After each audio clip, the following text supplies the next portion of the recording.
Hey there, Mission Control. Well, today we got quite a bit of stuff to do. We've talked previously about microgreen processing, and I'd like to bring you up to speed with some of the decisions that we've had to make. The first major decision that we've gone through is that we've decided this entire building is going to be dedicated to microgreens. Now, why is that, you might be asking? Well, originally our plan was to take this side of the building and make it microgreens. And that led us to have to do some fairly complex type of shelving solutions over here in order to get the density of microgreens we need to be able to pay for everything that we're doing. It's just a numbers game. And we really sat down and thought about all that.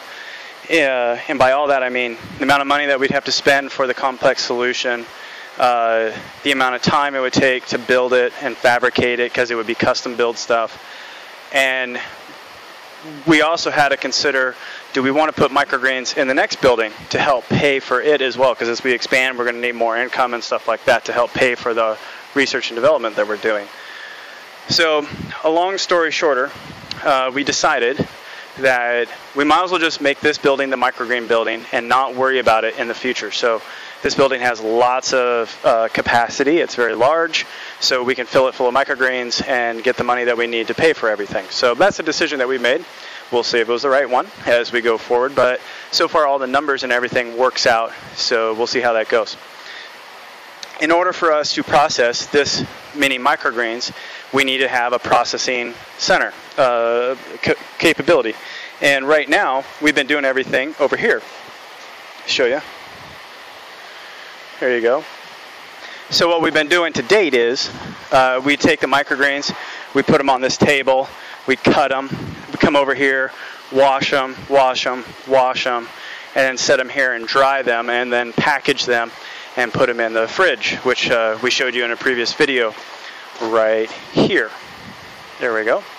Now this fridge, it actually only takes 4 amps when it's running, and we only turn it on when we need it.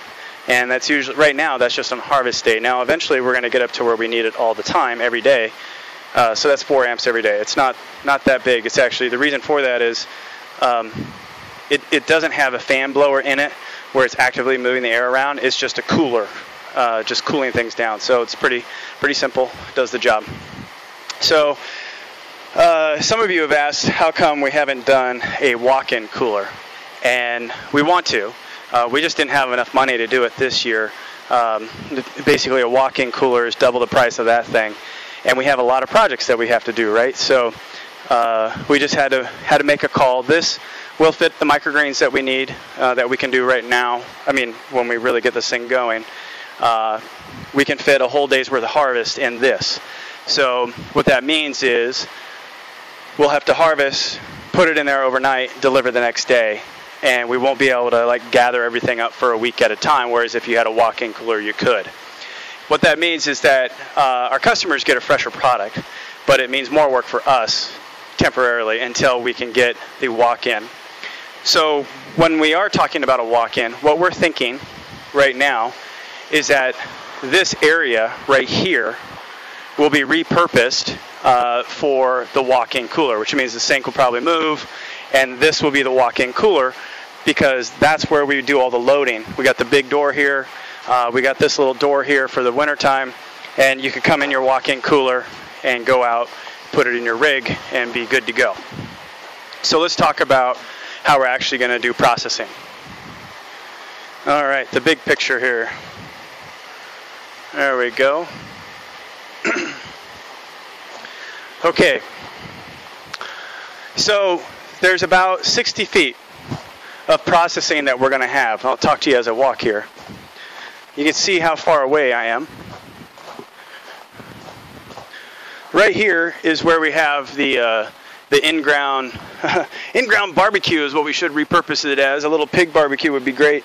But in seriousness, this is where we had the in-ground double-barrel wood stove. So we're going to start right here. And we're going to have, I think it's 12 feet of tables, stainless steel tables, that are going to be the cutting area and the replanting area. And we're going with stainless steel, and I'm buying them because I looked at building them by myself and putting the stainless steel on, or Teflon on top of them, And by the time you buy the sheets of Teflon or plastic or the sheet metal, and then you put it on there, it was more expensive than just buying ones that are pre-manufactured. So we're going to go with the ones that you can just buy, and that makes it easier on me. So you're going to have your cutting area here. Now this cutting area has been sized so that we can put 18 trays on it at one time. And the 18 number comes from the fact that we need to do 18 trays per hour for 4 hours a day when this building's at full capacity. So 12 feet of trays. And then the next thing that's going to be here is going to be a salad spinner. So you're going to, or I'm sorry, a bubbler. You're going to cut everything, and you're going to be putting it into like a catching bucket while you cut it. So you'll cut, put it here, cut, put it here. You'll walk here, you'll take your bucket, and you'll dump it into the bubbler. And the bubbler, if you've watched Curtis Stone's videos, he's awesome. The bubbler essentially replicates this motion, right? So you'll have the bubbler, and the microgreens will be cleaned through the bubbling action. So we're going to show you putting that together. Once you're done with the bubbler, you're going to go into the spinner. So we have a washing machine that we're converting to a salad spinner. The washing machine wasn't working, so but the spinner motor and the pump was, so we're going to put that right here. So you'll take your scoop, you'll scoop out the microgreens, put it into the salad spinner, and then you'll spin it. And once you're done spinning it, then we'll have a drying table, 12-foot drying table as well with fans on the top. And you'll put all those microgreens at one time onto the drying table, hit the fan, let them dry, and then you'll have, I think it's 6 feet of your packaging area. So you'll actually take and put all your packages out that you're going to fill, and then you'll just walk over, take your greens off the drying rack, and put them right into their containers. Put the containers, close them, put the seal on it, and then walk them into the fridge. So that's what the game plan is as far as microgreen processing. Oh, and in order to do all this, we need to cut a drain in, and I'm not going to run it into the digester like I did before. This is just going to basically be water that is used in the bubbler and in the salad spinner. So I need to cut a drain in here, take it outside, and then we'll put it out into the field, so we'll get some nice green grass out there. And I'll have to seal it to make sure no rodents or anything get in there. But that's the game plan. So we need to get building. Let's get started.